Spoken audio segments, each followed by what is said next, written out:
Whether you're dealing with CPTSD yourself, supporting someone who is, or simply curious about the topic, this episode is for you. What's up, you misfits, you miscreants, and you outcasts of society? If you're back, thank you. If you're new to the channel, check out all our other videos and make sure you subscribe. I may look a little bit different. I got some spectacles on, not to make a spectacle of it. I'm in university now at UCSD. Can you believe that? 40 plus, diving into university. I'm a transfer student, transferred in junior year for my psychology major. And so far, so good. Being on a university campus is quite amazing. I can't imagine doing this when I was younger or when I first got out of prison. When I first got out of prison, I jumped right into film school a couple years later. Even though I was still on parole, I was still dealing with a lot of issues that were going on internally. Psychologically, when I went to college the first time, I had so much negative self-talk, insecurity. I felt like an imposter. I felt like everybody else, all the other students were in a different class. I felt like they were way more advanced than I was. And as I attended school further and further, I realized not only was I adequate, not only was I intelligent, I was able to win awards. I became one of the best and top students in my film program. And so I've carried that over, but some things never change. Even me showing up to campus now, I still have these doubts. I still have those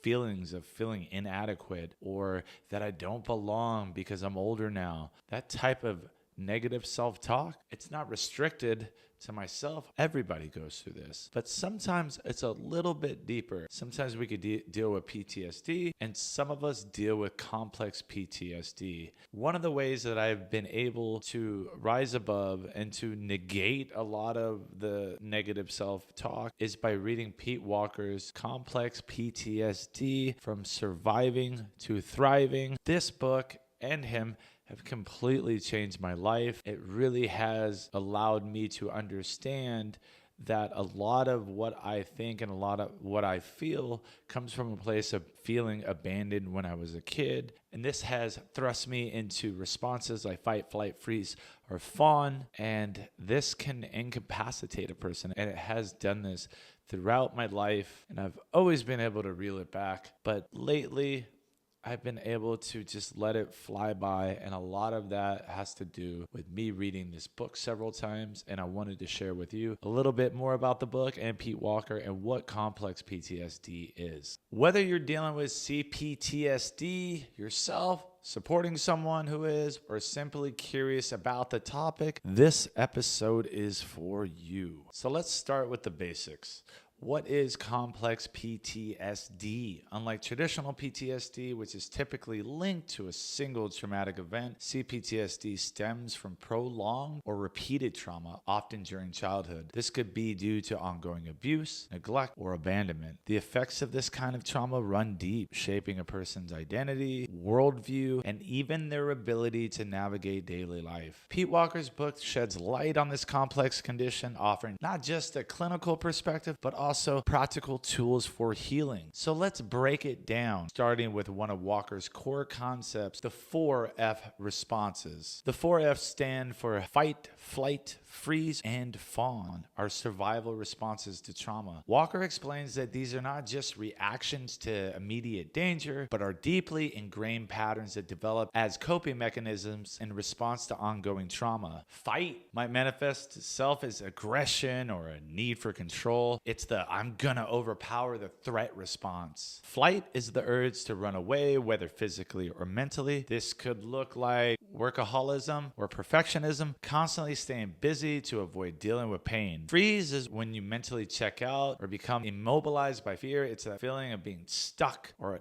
unable to move forward. Fawn are people pleasing to avoid conflict or further trauma, often at the cost of your own needs. These responses might have helped you survive in the past, but as an adult, they can become barriers to living a healthy, fulfilled life. Now let's talk about that inner critic. This is another crucial crucial concept in Walker's work. The inner critic is that relentless internal voice that shames and blames you, often echoing the abusive or neglectful messages you received in childhood. It's the shit that I'm still dealing with. Walker provides strategies to challenge and disarm this inner critic. Techniques like thought stopping, cognitive restructuring, and practicing self-compassion are key. By confronting this internal saboteur, you begin to reclaim your sense of self-worth. One of the most challenging aspects of CPTSD is something Walker calls emotional flashbacks. Unlike the visual flashbacks often associated with PTSD, emotional flashbacks are sudden, overwhelming feelings of fear, shame, or abandonment that aren't tied to specific memories. They can feel like they come out of nowhere, but they're actually deeply connected to past trauma. Walker offers practical strategies for managing these flashbacks. Grounding techniques like deep breathing, using your senses to stay present, and self-soothing practices can help you ride the wave of the intense emotions without being consumed by them. A central theme in Walker's approach is the importance of self-compassion. Healing from CPTSD isn't about blaming yourself for your reactions or trying to fix yourself. It's about understanding the pain and suffering that shaped your behaviors and your beliefs, and gently working towards change. Walker encourages practices like mindfulness, journaling, and affirmations to cultivate this self-compassion. He argues by treating yourself with the kindness and understanding you may never have been received, you can begin to heal those deep wounds. You can look at it as reparenting yourself. Grieving is another vital part of the healing process. Walker emphasizes that those with CPTSD often carry deep, unacknowledged grief. This could be grief over a lost childhood, a lost sense of self, or opportunities missed because of the effects of the trauma. Acknowledging and mourning these losses is crucial. It allows you to release the pain and start to move forward. Walker's approach to grieving is both compassionate and practical, helping you honor your past while creating space for the new possibilities. Gentle transition. Reclaiming your life from the grips of CPTSD is a central focus of Walker's book. This process involves setting boundaries, discovering your authentic self, and building healthy relationships.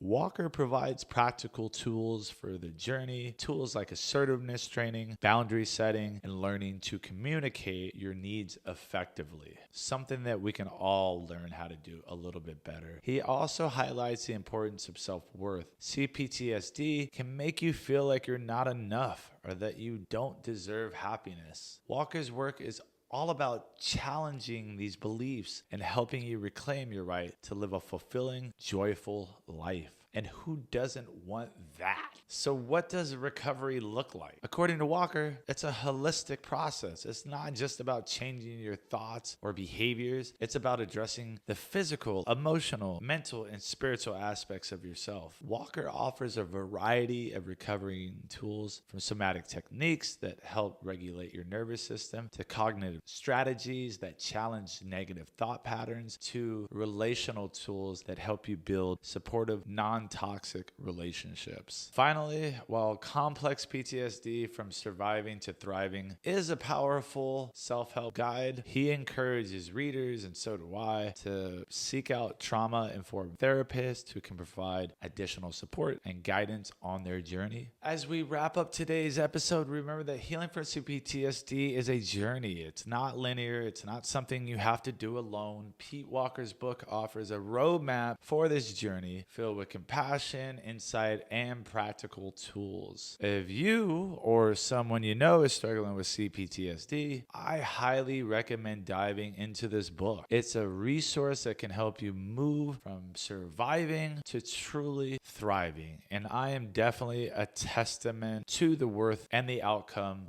that you will have upon reading this book. Thank you for joining me today on Screaming at a Wall. If you found this episode helpful, please subscribe, leave a review, or share it with someone who might benefit from it, because I know a lot of us are suffering from this. Remember, healing is possible. Until next time, take care and stay free. Peace. What are you rebelling against?